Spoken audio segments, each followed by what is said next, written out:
Well, hello there. I have decided to forego all the canned like opening the cold opens because the experts say you're supposed to do it this way or that way. But I also believe that uh, authenticity in an age of AI and virtual everything is the real currency out there. So anyway, no fancy opening. This is me. We're going to talk about a few things. One of which is something that I've been wanting to talk about a long time, and that is what to do when you get a good review, because good reviews are probably the best marketing tool that you will ever have. It's something that we call social proof, meaning that people other than me are saying that my writing's good. So we're going to get into that, and I'm also going to talk about where we are with the French fiasco, and get you updated with that. And sadly, uh, well, not sadly, but I wanted to do this about what to do with a good review, and so I was waiting for a good review. I'm waiting. I'm waiting. I finally got one that I could not have asked for, or I mean, or written myself, and it was someone that I know who I have become social media friends with, but not anybody that I know very well, and certainly not someone who I asked to do this for me. So someone that I met in one of the groups, I think maybe it was the Franco-Prussian War group. John McCagle is the man's name. I believe he was also a writer. I don't know if he has anything out because I looked it up. He might have a pen name, or he might still be writing. Um, but uh, but I finally got something to work with, and what I really wanted to do, and I'm going to do, is to do a hands-on, like not just tell you what I do with a good review, but actually show you, let you see what I'm doing on my computer as I build ads, separate great quotes from it, and do all the other things that I want to do with it to get the most out of it. I've decided not to do that today for a few reasons. One is I'm just not ready for it. I'm not prepared, and I wanted to get something out today. The second thing is that the timing. So I got, John wrote a great review for my book, The Prussian Prince, which I'm so happy about because that's my latest book, and I really want to get that one up and running because the next book is coming out. So this is the book. The Prussian Prince is the book that's before the French fiasco, which is the new book coming out. And so there's some timing involved. If this had happened a few months ago, I would have just, yeah, let's do this, and would have went straight for it. But because of my marketing plan, there are some timing elements that even if I did all the things I want to do with this good review, I would hold on to it because I want to time it with the other things I have planned for and that this will all make sense. So we're going to talk about that, and of course, and talking about the update with the French fiasco ties into this as well. So we'll get into that as that too, because it all fits together. And before we get any further, some of you, because I've spoken about it here on this live, I don't really talk about it much on social media. Well, it's a medical issue I'm having, so I don't talk about it a lot on social media, just because I'm not against people who do, but for me, I don't think it's right for me to go on social media and say, "Hey, everybody, I'm having this problem. Please send your prayers." Um, my family knows, close friends knows, and if you've been watching this, and the only reason why you would know is because I need to explain why I'm not speaking very well lately, and that's because I have something growing inside my throat. The doctor who I've been seeing has been very cautious. He doesn't and not using words like tumor um, until he knows for sure.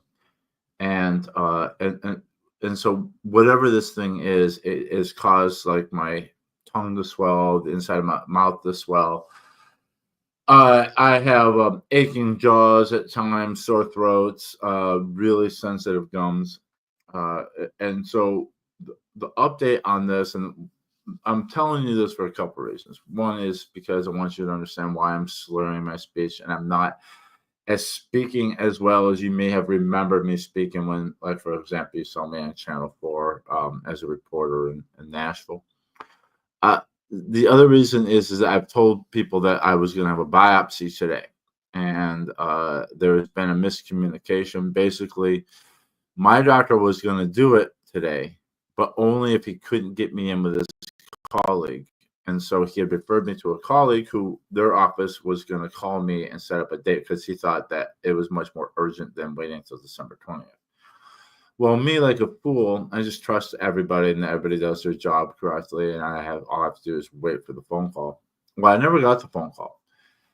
And so I just assumed that I was going to have the biopsy today. And what they mean by biopsy is they're going to cut into me and they're going to get sample tissue of whatever this thing is. And then they're going to decide what to do with it next. So the call never came. I waited and waited. Finally, Monday, I was like, I better find out what time I need to be at the hospital. It was going to be at St. Thomas. You know, are there instructions like don't eat or whatever?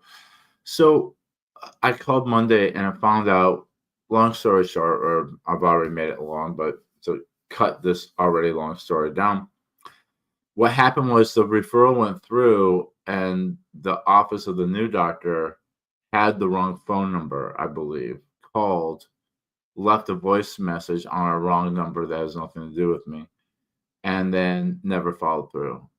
And I was supposed to have the biopsy early in December, and it didn't happen. Meanwhile, this is getting worse and worse and worse. And so it's a nightmare. And my family's mad at me because I let it fall through the cracks when they were yelling at me, like, you need to yell at them and make it happen sooner. And I'm like, I don't want to do that. So anyway, to finish the story, I called this week. I've been on the phone. I finally got it nailed down. I have a consultation with the new doctor. He's a surgeon. He's an oral surgeon. For January the 7th or the 8th. I can't remember. I have it written down though. So I know that's way out there and I'm getting worse and worse every day. But it's something. That's a consultation. And then after that, he'll be, cutting into me and figuring out what's wrong. I do know that the guy that I've been referred to is considered the best in the region. He is the man that has taught many other doctors about many of the ears, nose, throat people and all that. So that's what's going on with that. I won't, but that I won't linger on that too much more. But I just want you to know why I speak the way I do, and if you've been following this medical problem I've been having, that's what's going to happen with it. All right, so let's get on with the good news. So, first of all, let's talk about the French fiasco because I want you to know where I am because that will explain why I am delaying. I still wanted to preview what I'm going to do with the good review, and then sometime, hopefully in January, we'll actually do it. And so here's what's happening with the French fiasco. I'm on the verge of finishing chapter 31. I'm deep into part 5, which is the final part. I'm getting very close to the end, which in some ways is crippling because I really want to stick the ending. So like every word, every sentence is excruciatingly difficult for me to write. But it's coming together really well, and I keep surprising myself with how much I like how the story is coming together, and even surprising myself. Like, did I plan this or because this is working out really well? I'm gonna hang out. Don't go anywhere. I'm right here. I'm just getting some anti-inflammatory. So you can already feel my mouth, my throat closing in on me. So So I'm probably gonna miss my own set deadline of having the story finished by the end of the year. I might. I'm very close. But I told Laura today. I said, the only, um, the only one who's really putting a deadline on me is the company I work for, um, which is Engdahl House, who I happen to be the CEO. So I think it's good to set goals and try to make them, but I also think you have to be realistic about what your true goal is, um, and by no means do I mean that you should slack off, because I hold myself accountable. In fact, I keep a roster or a spreadsheet of how many words I write every day, and make sure that I keep up a certain amount of word count per day, per week, per month, and hold myself um, accountable to that. And in fact, today I've gotten past of what not only my minimum for today, but for the week. So I'm moving along. But in the end, I want to stick the landing, and I want to make sure that this ends very well, and it's very satisfying, so that the readers will be happy to come on to the next couple projects. The story with Carl is not ending with this book, but it's coming to a resting place, because we will do when I finish the French Fiasco, we will move on to we. That's the royal we. But I say that because I'm thinking about my company, which does have like I guess volunteer employees, which are my mother and my girlfriend. But we're gonna move on to a novella that is a prequel to Rampage on the River.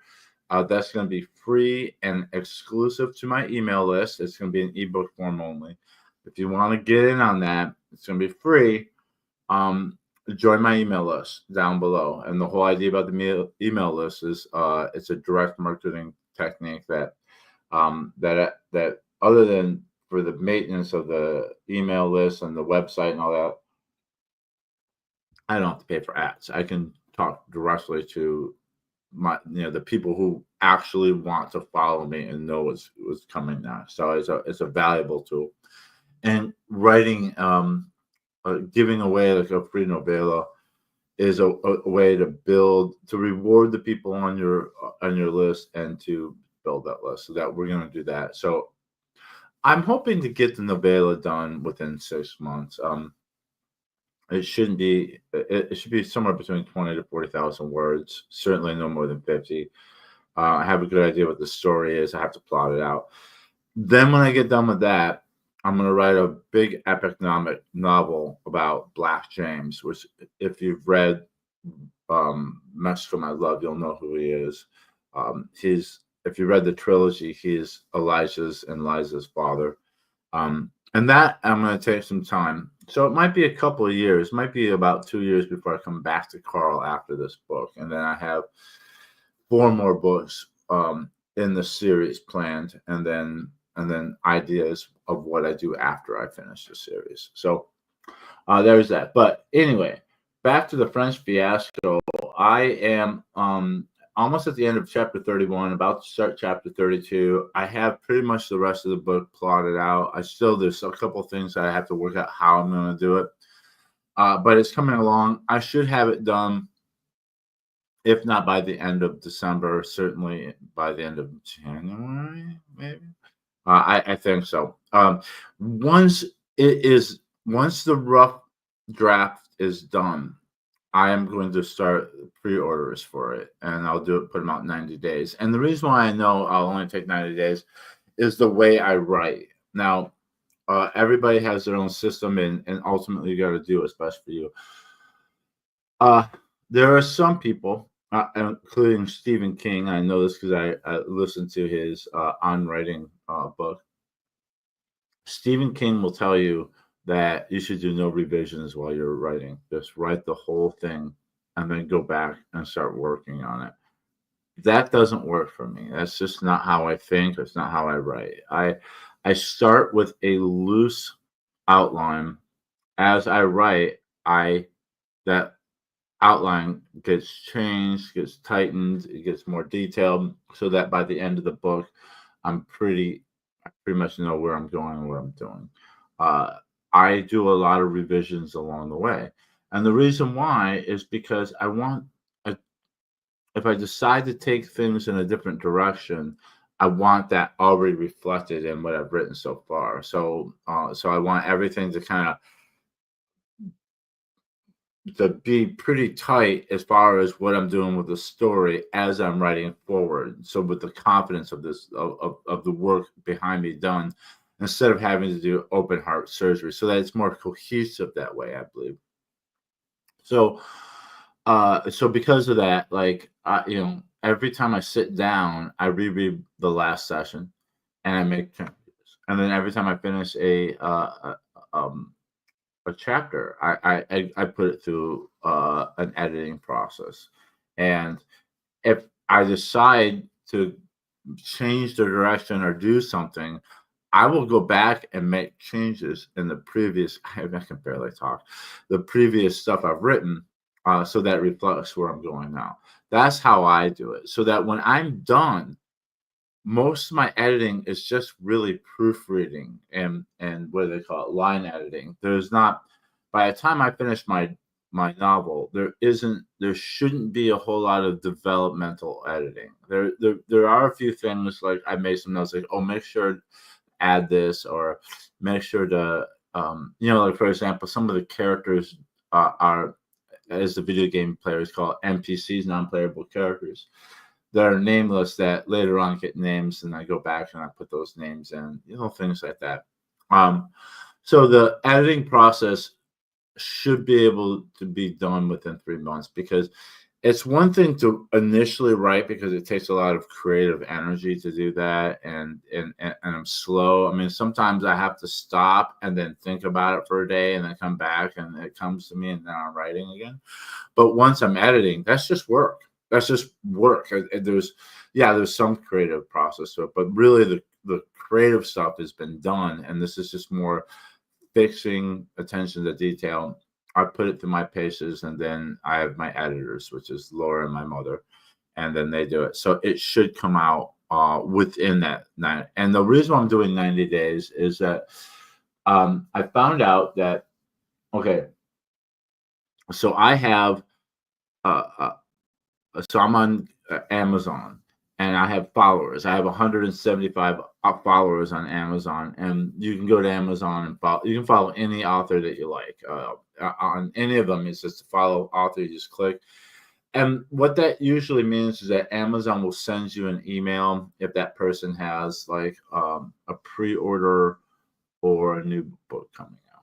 And so I did that the last time, and I think I did maybe a 30-day, because before I think what I did is, when I first did pre-orders, I did like a week or 2 weeks, and then the next one was like 30 days.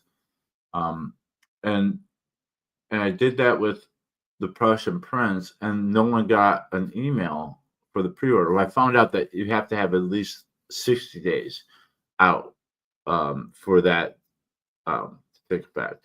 Well, I'm just going 9 days so I don't screw it up, and to give myself more than enough time to get it done, so that it delivers on time, even though I'm hoping that I don't take 90 days. I mean, I really wanted to have print copies in the beginning of March. That may still happen, but that is getting that window is getting tighter and tighter and tighter as we go. But once again, ultimately, I want to put out a big book. I mean, a great book. So I would rather, as long as I'm working on every day, I'd rather take my time to get it done right, because the book is going to last forever, as opposed to getting it done because I want to have copies when I go to New Haven. So that's one of the reasons why I am going to save the good review, what I do with the good reviews, for a little later. And here's why. So the good review I got was about the Prussian Prince. Right now, the Prussian Prince is $4.99.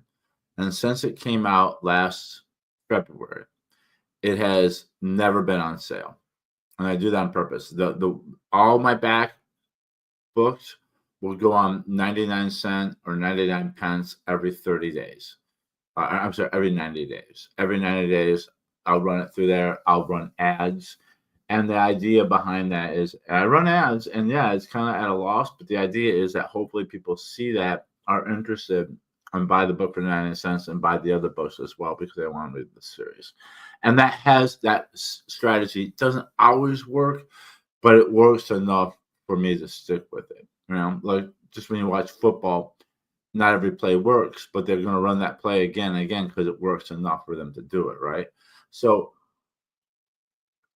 the plan is that once the rough draft, or once I'm done writing the French Fiasco and we've started editing, we're going to go 90 days of pre-order.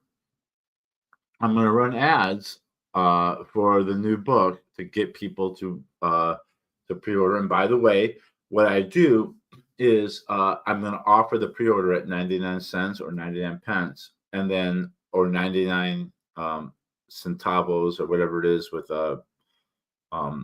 euros and whatever the global equivalent of 99 cents is across the board, right? And then and run ads, and then once it comes out, it'll go to $4.99. The Prussian Prince will then go to $3.99. It had been $4.99. It'll drop to $3.99, and then what I'll do is I will start running. I think once I drop the price, I have to wait another 2 weeks before I can run a 99-cent promo. I'll, as soon as I finish the French Fiasco, as soon as I start the pre-order for French Fiasco, Prussian Prince goes to $3.99. Once I go past those 2 weeks, I'm going to run 99 cents and 99 pence promos on the Prussian Prince, and I'm going to be advertising it. And it'll be the first time I've been advertising it since like the first 6 months. I think I run ads for a new book for about 6 months, and then I lay off because after 6 months, it's no longer a new launch. According to me, that's my own. I feel like 6 months is about the what do you call it? The Cinderella phase, the honeymoon of the new book, right? And then it just becomes it's been out. So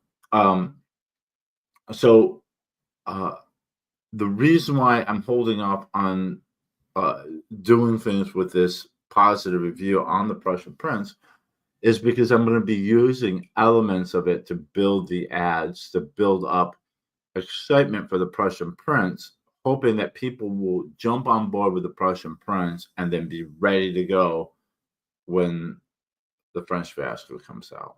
And the French Fiasco is very much a direct sequel to the Prussian Prince. It picks up after the Prussian Prince, or a couple of years after, like 3 years after the end of the Prussian Prince, and takes the characters into the Franco-Prussian War. So it should work out perfectly. So let's get to the review. I'm very happy about this. Like I said, this is a person who is, let's see, I have a message. Let's check my messages here. I'm not sure it's nothing I have to attend to right away.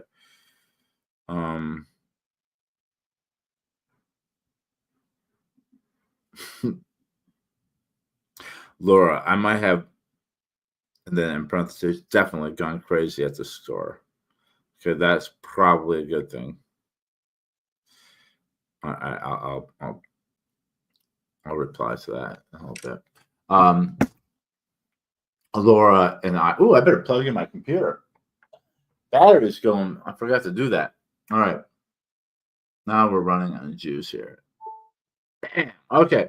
So let's get into this. I, for the longest time, would go to like Amazon.com and Amazon UK for every single one of my books to see if there were new reviews. And like I said, reviews are social proof. It's the same reason why you see me post pictures of me with people who just buy my book, because I'm showing people online that, look, I'm a successful author. People are buying my stuff and they're enjoying it. And hey, you should buy it too, because it's very enjoyable. So let's see, the window and bam. Okay. So I can't remember when I figured that's so stupid.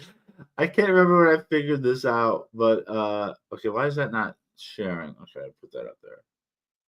Add this stage. Yes.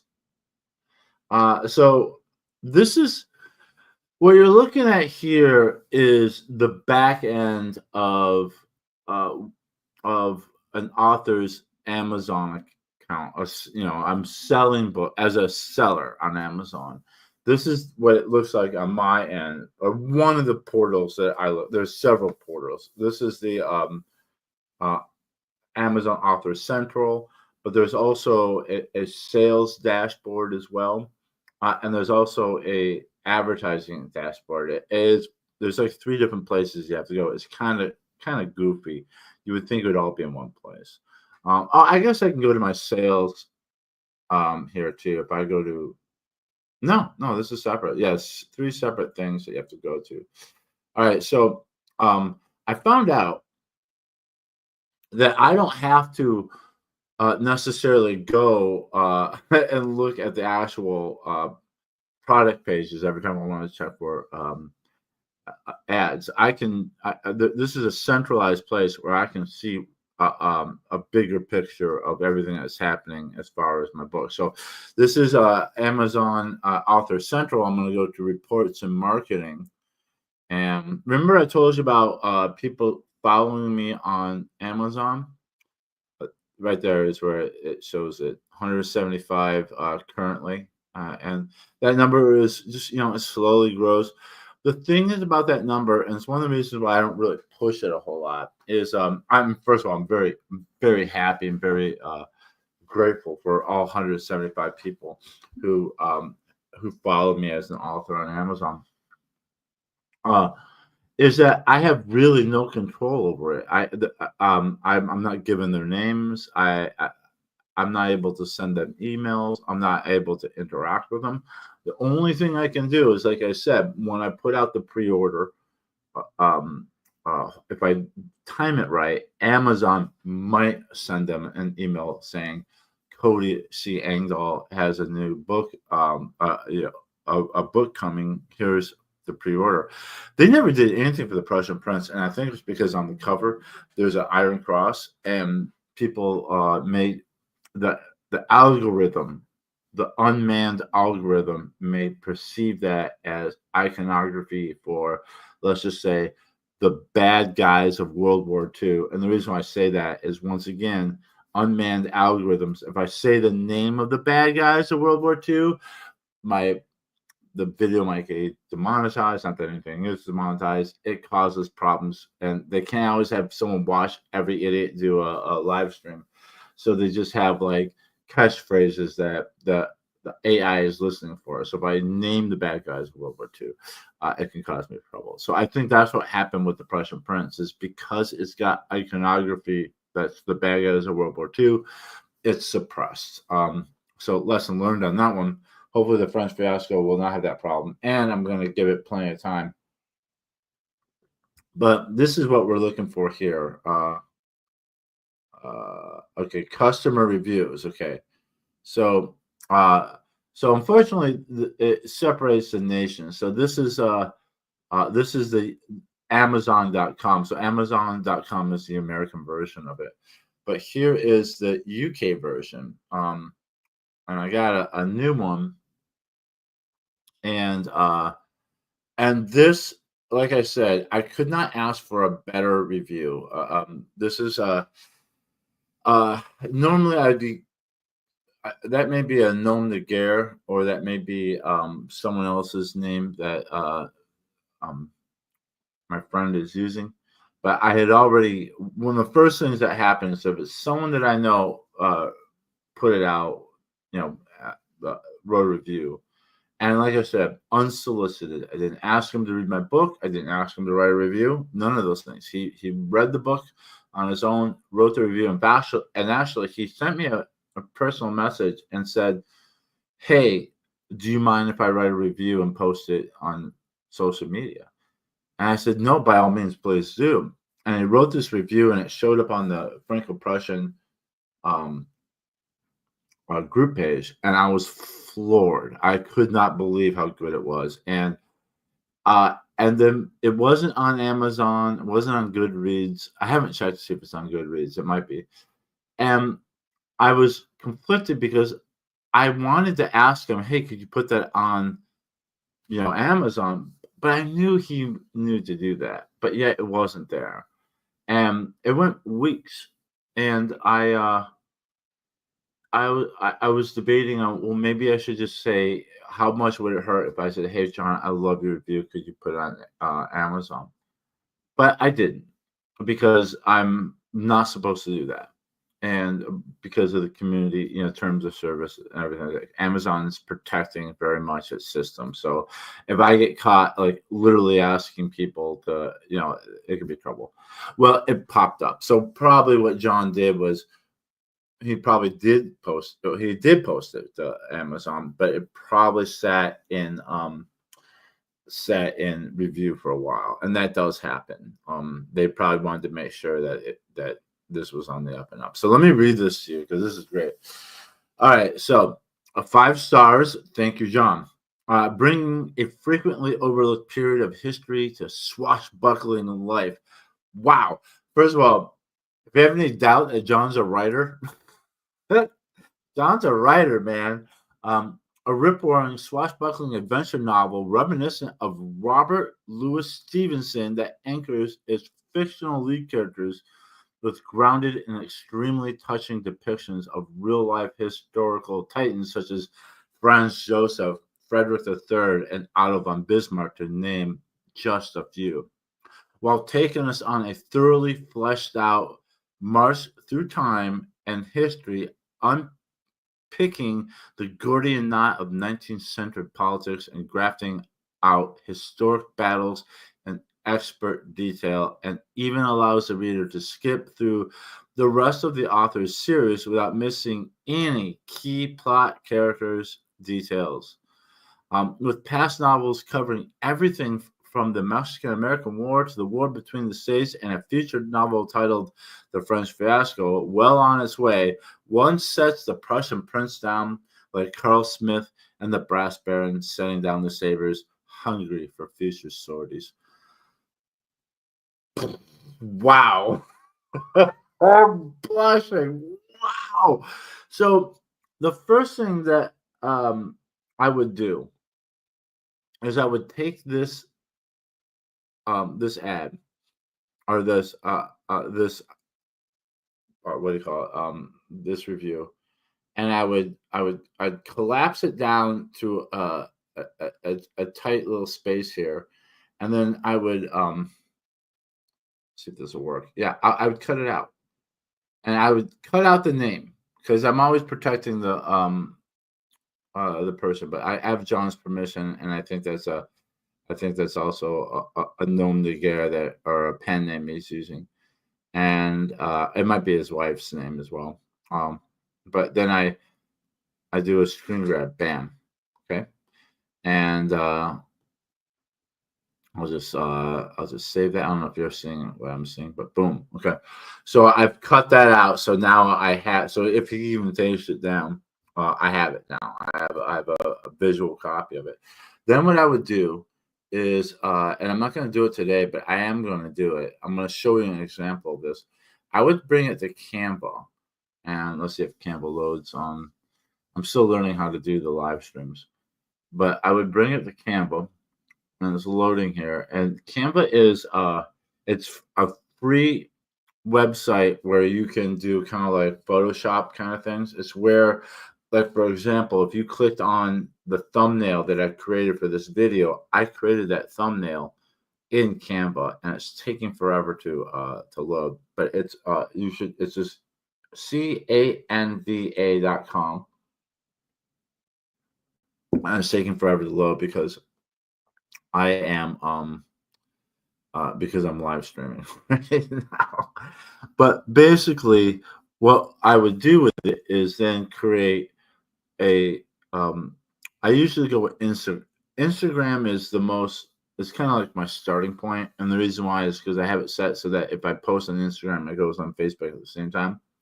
So I'll create an Instagram post, and then here we go. All right, so you can see like here are some of my uh, thumbnails. This is the book cover for the French Fiasco I made there. Here's a little ad I did for when I did the Jane Austen Society, and I'm trying to find a good example of me taking someone's review and creating a post for it that I can share on all my social media. No, we got something in here. There's a couple.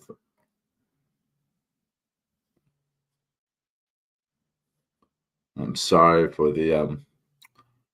Well, it's not behaving very well, but basically, what I will do is you saw me cut out those words. Then I would create a post where I would put the cover of the book, maybe in red letters, say thank you.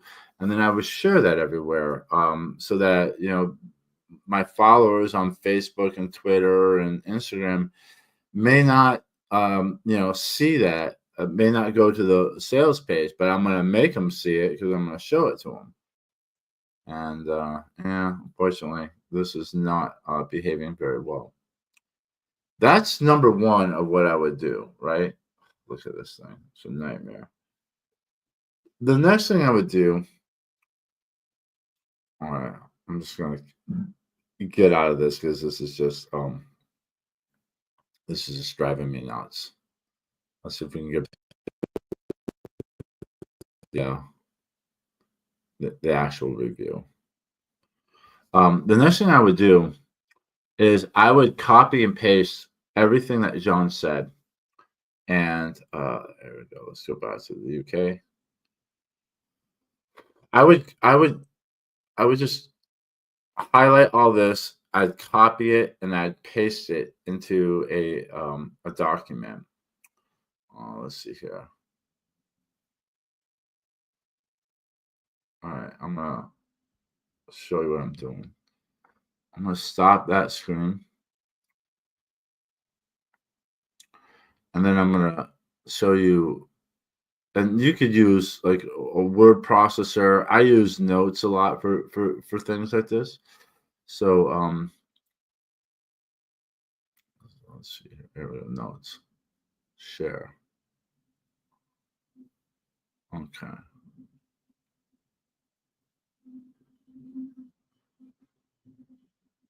Oh, I thought I was sharing. Everything was super slow because it's because I'm live streaming. All right, share screen. I'm gonna close that down. Window. We're gonna share that. Bam. Share it, and hopefully it pops up on your end here.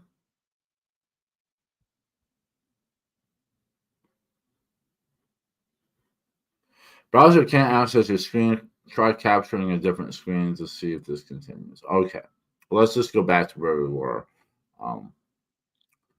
Share screen, window. This one was fine.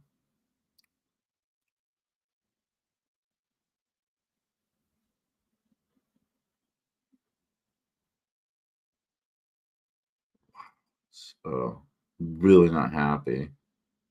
Okay, I can't share any screens all of a sudden. All right, fine. We're just gonna do it this way. So what I would do is I would look through this review, and I would cut out as many lines as many quotes as I can find. I'm gonna try to share screen one more time because I really want to show this to you. Select a tab. All right, we're gonna go window, share. Oh, it's so frustrating. Okay, I'll tell you what. I'm gonna try another way. There's always a way. There's always a way. Never give up. Okay, I think I'm gonna just move this over to Chrome. and see if I can get to it this way. I think StreamYards definitely prefers Chrome. All right, I think we've done it.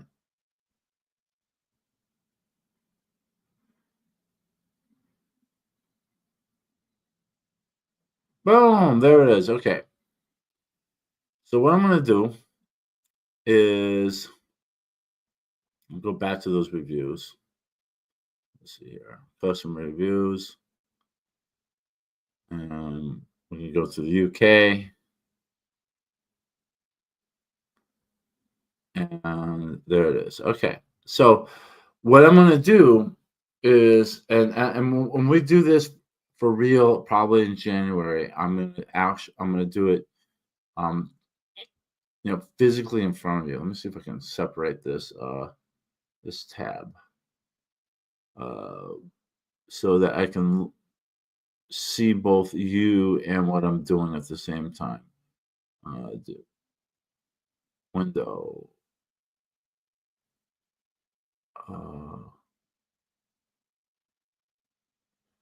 Maybe I can just pull it off. So I'm gonna close this one. Shut down Safari and then make a separate window for this. Okay, good. All right, because I want to see what I'm doing here and over here. Okay, great. So, like I said, what I would do is I would just copy and paste this all into a document, right? And then once I was in the document, I would separate quotes. So one of them would be bringing fresh overlooked period of history to swashbuckling life. That's great. That's a great. I'm looking for one-liners. Okay. Here's another one: a rip-roaring swashbuckling adventure novel reminiscent of Robert Louis Stevenson. I would stop it there because I don't want these to be too long. I want them to be quick one-liners because basically what we're going to use these for is to build Facebook ads, because there's a place to put like quotes. And what you can do is you can load that up with multiple quotes, and then the AI will try different ones and see which ones are more successful. See what I'm saying? How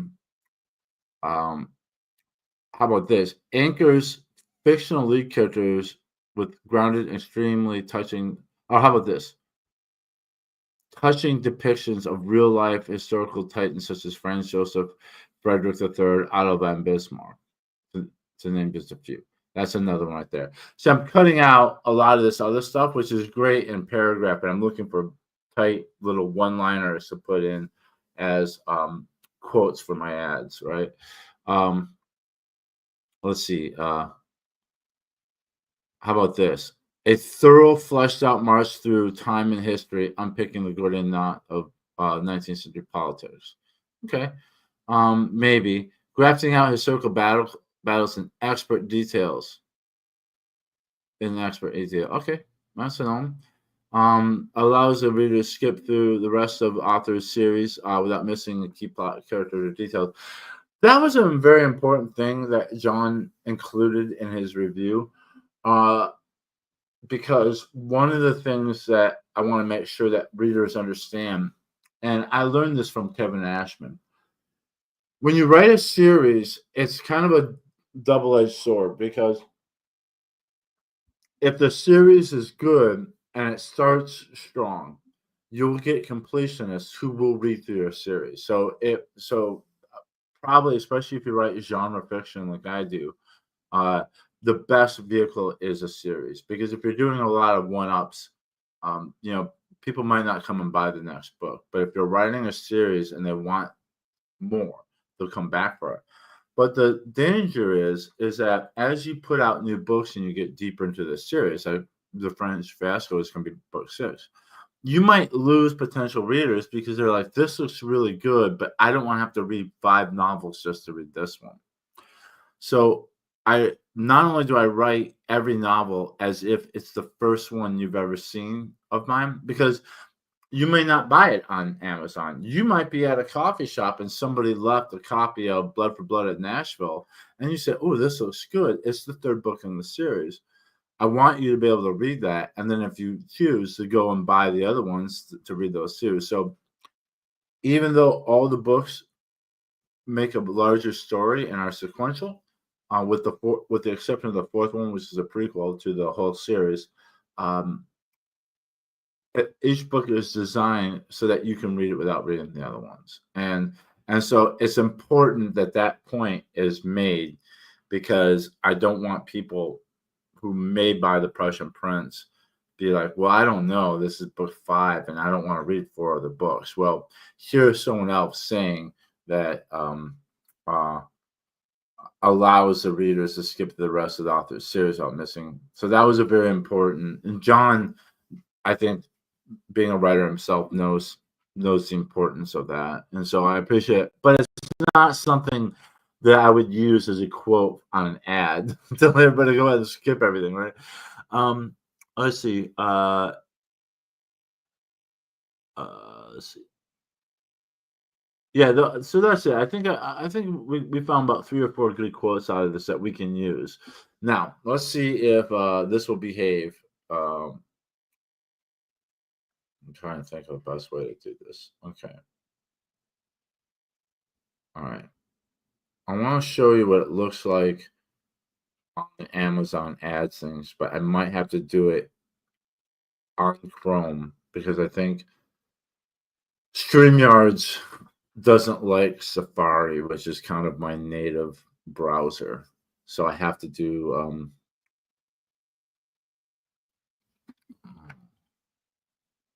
okay. So I have to go find this page on Safari and then copy it over to Chrome while I bore you to death doing this. How's everybody's Christmas coming along, by the way? Or whatever holiday that you celebrate. I celebrate Christmas. I'm not particularly religious or anything. It's just I grew up that that's what we celebrate. Let's see here. Okay, so I'm going to let's see if I can make this work.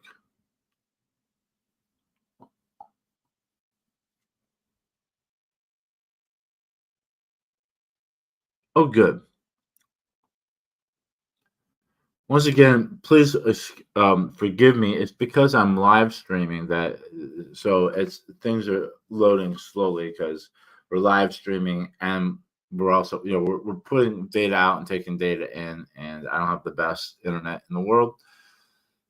So what I'm about to show you is the inside of how you create ads. Ooh, and I'm frozen too. Look at that. All right, that has popped up. All right, good, excellent. I'm gonna collapse this a little bit so I can see both screens. All right, so this is what I'm always looking at when I'm creating. I'm working in the platform for Facebook and Instagram. So I'm gonna close. First of all, I'm gonna turn this off because I ran some. Oh, this is so slow. I ran some ads for Blood for Blood. But those are done. So if the computer will allow me, and I'm not really happy with how Meta works. It's very clunky, um, and it's not easy to navigate. They had good customer support at first, but then that kind of faded away. All right, so it's just all this. I don't care about it. Okay, let's see if this will let me. One thing I would like to have back. Whatever happened to visible scroll bars? The scroll bars have gone away, and it drives me nuts because I want to. There it is. I want to scroll down, but in order to make everything look clean, they take the scroll bars away. And so you have to hover over where you think it might be, and it probably isn't, just so you can find it and you can scroll. So we're going to look at an ad that I created for the Prussian Prince. I haven't run this ad since back in like the first several months of launching. Okay, so what is all this junk that I don't need? I'm not looking for. Once again, no scroll bar, because that would be too convenient, wouldn't it?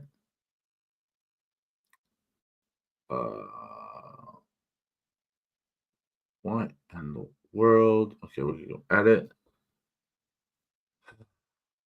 This is a nightmare. Okay, there's the scroll bar.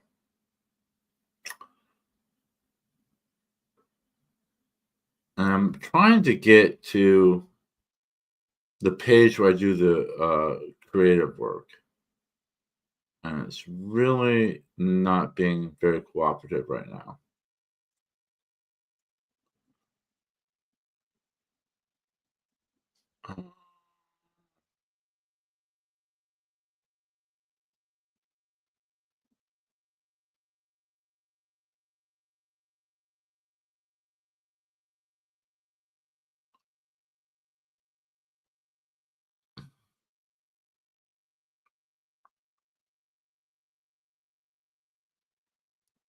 What a nightmare. It's usually not this hard or slow. It's just because I'm trying to do too many things at once with my poor old MacBook that doesn't have the computing power, and I don't have the bandwidth to do everything I'm trying to do. But all right, you know what? Let's just skip it. This was a preview. We will revisit this in January probably, where I will build new ads or update the one I have, where we will take these new quotes and we'll insert them into the ads, and then we'll run the ads and we'll see how that works. And maybe I'll do a follow-up as well to see how well it works. So here's where we are. I'm going to sign off here pretty soon. Once the French Fiasco is finished, which should be within the next few weeks, then I will start 90-day pre-orders for it for 99 cents, and then it'll be $4.99 when it comes out. When that starts, the Prussian Prince will first go from $4.99 to $3.99, and then I have to wait 2 weeks for that because you can't run a 99-cent special after you've changed the price. The price has to sit there for at least 2 weeks. So once it's at $3.99, we wait 2 weeks.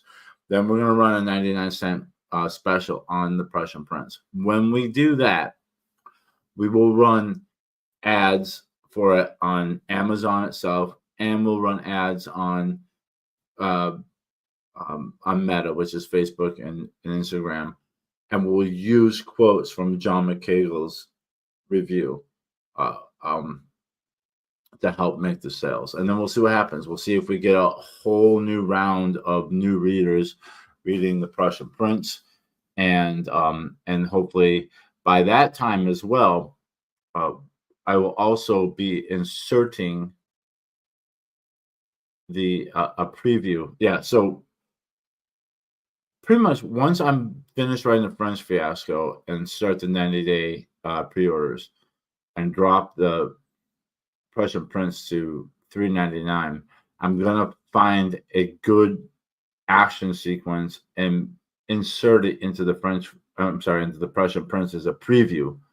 And so that will be in all the books, the hard copies, the audio, the ebooks, all that, so that when I'm ready to run the 99-cent promo on the Prussian Prince, it will now have a preview of the French Fiasco and a link that you can go and do the pre-order. And what's nice about that is that the link is the same, whether it's a pre-order or you can buy the book. It's the same link, so I don't have to change the link. So then we'll put that out. We'll see how it goes. We'll get the editing done, and then we'll launch the French Fiasco. Hopefully, not too far after I had started. I started writing March the 4th, so hopefully we'll get it out within a year of that. So anyway, I'm gonna let you guys go. Have a happy holiday, Merry Christmas and Kwanzaa and Hanukkah and solstice and whatever it is that you have, that you spend time with your friends and family, and be grateful for the things that we have. And if so this is what I always say: if you have an author out there that you like, help that author out. Write them a review. Give them 5 stars on Amazon and Goodreads. This is exactly why it's helpful.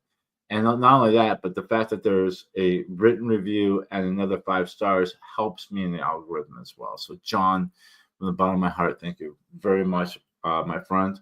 And I will see you guys soon. I'm going to try to do this at least once a week. That's why I got it done today, because I didn't want to go too long. I'll see you guys soon. Hopefully I'll have better news about this. Well, it won't be next week, but maybe by the end of January, we'll at least know what we're facing. All right.